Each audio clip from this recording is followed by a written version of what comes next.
புதுச்சேரியில் மக்கள் நலத்திட்டங்களை செயல்படுத்துவதில் துணைநிலை ஆளுநர் மற்றும் அரசு அதிகாரிகள் அலட்சியம் செய்வதாக கூறி சுயேட்சை சட்டமன்ற உறுப்பினர் நேரு சட்டசபை வாயிலில் அமர்ந்து தர்ணாவில் ஈடுபட்டார். புதுச்சேரி உருளையன்பேட்டை சட்டமன்ற உறுப்பினர் நேரு புதுச்சேரியில் மக்கள் நலத்திட்டங்களை செயல்படுத்துவதில்லை, துணைநிலை ஆளுநர் மற்றும் அரசு அதிகாரிகள் அலட்சியம் செய்வதாக கூறி சட்டசபை வாயிலில் அமர்ந்து தர்ணாவில் ஈடுபட்டார். இதனால் சட்டசபை வளாகம் முழுவதும் பரபரப்பாக காணப்பட்டது. இங்கே அதிகாரப்படி தான் நடக்குது. அதே நேரத்தில் இரட்டை என்ஜின் ஆட்சி மத்தியிலையும் மாநிலத்திலையும் ஒரே கூட்டணி இருந்தால் தான் இந்த மாநில வளர்ச்சி பெறும் அப்படி இப்படின்னு மக்களை பெஸ்ட் புதுச்சேரியாக நாங்கள் இதை மாற்றி கொண்டாடுவோம் அப்படின்னு ஓட்டு கேட்டு போனவங்களாம் எங்கே போனாங்கன்னு தெரியல. இன்னைக்கு அதிகார சண்டையும் பதவி நலனுக்காகவும் போட்டி போட்டுக்கொண்டு இன்று அரசு செய்வது நிலைமை தான் இந்த புதுச்சேரியில் இருக்குது. மக்களுக்கான சிந்தனையே இல்லை.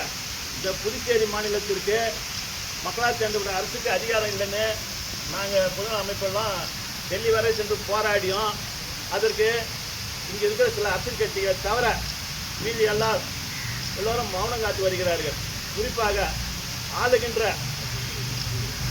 அரசின் கட்சியாக இருக்கக்கூடிய பிஜேபி மற்றும் என்ஆர் காங்கிரஸ் எந்த ஒரு முன்னெடுப்புகளையும் மாநில அந்தஸ்து சம்பந்தமாக எடுக்கவில்லை. மக்களால் தேர்ந்தெடுக்கப்பட்ட அரசுக்கு அதிகாரம் இல்லை என்று சொல்லிக்கொண்டே ஒரு காலம் கடத்தி கொண்டிருக்கிறார்கள் தவிர அதற்கான முன்னெடுப்புகளை எடுக்காமல் இருக்கிறார்கள். இதை கண்கூடாக பார்க்கிறோம். கடந்த வாரம் 3 நியமன சட்டமன்ற உறுப்பினர்கள் பதவி விலகினார்கள்.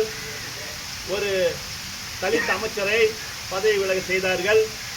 ஆனால் அவர்கள் செய்த இந்த பணியால் புதுச்சேரிக்கு ஒதுக்கப்பட்ட பிரிவை சேர்ந்த ஆதிவாட மக்களுக்கு இந்த அமைச்சரவையில் பிரயோஜனமே இல்லை. இருந்த 2 அமைச்சர்களுக்கு நாங்கள் பதவி கொடுத்துக்கிறோம். தலித் மக்களுடைய வாழ்வாதாரத்தை மேம்படுத்தும் விதமாக 2 பேருக்கு நாங்கள் ஆதிவாட பிரிவை சேர்ந்த எம்எல்ஏக்களுக்கு அமைச்சர் பதவி கொடுத்து பெருமை பேசிக்கினாங்க. இன்னைக்கு பார்த்தீங்கன்னா இந்த அமைச்சரவையில் ஒரு தலித் சட்டமன்ற உறுப்பினர் கூட கிடையாது. இப்படிப்பட்ட சூழ்நிலையில் இவங்க பதவி விலக செஞ்சாங்களா? அந்த சட்டமன்ற உறுப்பினர் போன பிறகு புதுசாக 3 சட்டமன்ற உறுப்பினர் கொண்டாந்து இன்னைக்கு பதவி பிரமாணம் செய்வதா சொல்லிட்டு இருக்கிறாங்க. அது கூட உள்துறையை நம்பின்னு உக்காந்துக்கிறாங்க மத்திய அரசு. அப்போ